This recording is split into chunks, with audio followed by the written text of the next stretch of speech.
मतदार वैतागलेले आहेत. कोंढवा परिसरामध्ये जी अवस्था आहे, ट्रॅफिक असेल, पाण्याचा प्रश्न, मग येणाऱ्या जाणाऱ्यांना सुद्धा चालायला जागा नाहीये. 5 वर्ष हे नगरसेवक होते. आलेला फंड कुठे यूज झाला, कुठे वापरण्यात आला, त्याचा कुठलाही ठाव ठिकाणा नाहीये. एक काम हे असं दाखवू शकतात मागील नगरसेवक, असं कुठलंच एखादं काम नाहीये. नमस्कार, मी मोहीन पटेल. आपण पाहतात पुणे लोक. आज आपल्या स्टुडिओमध्ये आलेले आहेत अनीस अहमद, जे की समाजवादी पक्षाचे स्पोक पर्सन आणि जनरल सेक्रेटरी आहेत. आता महानगरपालिकेच्या निवडणुका जाहीर झालेल्या आहेत आणि समाजवादी पार्टीची पुण्यामध्ये काय रणनीती आहे आपण ते त्यांच्याकडनं जाणून घ्यावं. सर्वप्रथम तुमचं स्वागत आहे सर. धन्यवाद. काय सांगाल, आता महानगरपालिकेच्या निवडणुका जाहीर झालेल्या आहेत आणि तुमची रणनीती वगैरे कशी राहणार आहे? या महानगरपालिका निवडणुकीत आम्ही पुण्यामध्ये 5 प्रभाग आहेत ज्याला आतापर्यंत टार्गेट केलेलं आहे. त्या 5 प्रभागांमध्ये आमचे उमेदवार येणार आहेत. त्या व्यतिरिक्त अजून इच्छुकांच्या मुलाखती ह्या 22-23 तारखेला आम्ही पुण्यात ठेवलेल्या आहेत. तर त्यावेळेस अजून उमेदवार वाढतील अशी शक्यता आहे. मला अजून एक तुम्हाला प्रश्न विचारायचा आहे की जर शरद पवार गटाचं आणि अजित पवार गटाचं अलायन्स झालंय तर कुठेतरी असं वाटतंय का तुम्हाला की मत विभाजन होणार आहे आणि तुमच्या पक्षाला पण असं मुस्लिम वोट करणार का? आणि तुमची रणनीती काय, विकासाचा आराखडा काय तुमचा? नाही, दोन्ही पक्ष एकत्रित येतात हा तो त्यांचा प्रश्न आहे. पण त्यांनी एकत्रित आल्यानंतर आमच्या मतांवर काही फरक पडेल असं नाहीये.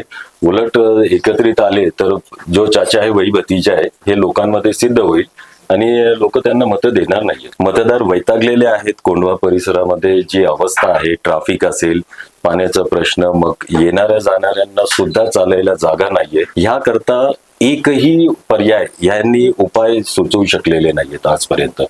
मागचे 4 वर्ष निवडणुका नाहीयेत. 5 वर्ष हे नगरसेवक होते. आलेला फंड कुठे यूज झाला, कुठे वापरण्यात आला, त्याचा कुठलाही ठाव ठिकाणा नाहीये. एक काम हे असं दाखवू शकतात मागील नगरसेवक, असं कुठलंच एखादं काम नाहीये. सध्या कोंढव्यामध्ये पाहायला गेलं तर अनेक समस्या, ट्रॅफिकची समस्या आहे, त्या व्यतिरिक्त खड्डे आहे, रस्ते आहे. तर ह्या सगळ्या समस्यांना तुम्ही कसं बघता आणि जर तुम्ही भविष्यात इथं निवडून आला तर तुमचं विकास आराखडा काय राहणार आहे? 100% डीपीचं इम्प्लिमेंटेशन हा एकमेव पर्याय आहे. ट्रॅफिकच्या समस्येला आपण तोंड कसं द्याल जर हा प्रश्न आला तर जेवढे डीपी रस्ते जे पूर्णपणे उघडले गेलेले नाहीये ते डीपी रस्ते जोपर्यंत ओपन होत नाही आणि डीपीचं 100% इम्प्लिमेंटेशन होत नाही तोपर्यंत हा प्रश्न सुटणारच नाही. आणि आमचा अजेंडाच असणार आहे. आम्ही ते आता सोशल मीडियाच्या माध्यमातूनही बाहेर सोडायला सुरुवात केली आहे की 100% इम्प्लिमेंटेशन ऑफ डीपी हा आमचा पहिला अजेंडा असणार आहे. माझा शेवटचा प्रश्न तुम्हाला आहे की आगामी महानगरपालिका निवडणुकीमध्ये तुम्ही किती सीट सोबत मैदानात उतरणार आहात? आता आमचे 5 प्रभाग म्हणजे 20 उमेदवार आता तयार आहेत. त्या उमेदवारांसहित आम्ही निवडणुकीत उतरणार आहोत आणि आम्हाला पूर्ण खात्री आहे इथे फक्त या उमेदवारांना पर्याय, हे जो कोणी चांगला पर्याय देऊ शकतो तो इथे निवडून येईल. नक्कीच हे होते समाजवादी पक्षाचे general secretary spokesperson Anees Ahmed आणि त्यांची प्रतिक्रिया होती की येणाऱ्या महानगरपालिकेमध्ये ते 20 उमेदवारांसोबत मैदानात उतरणार आहात.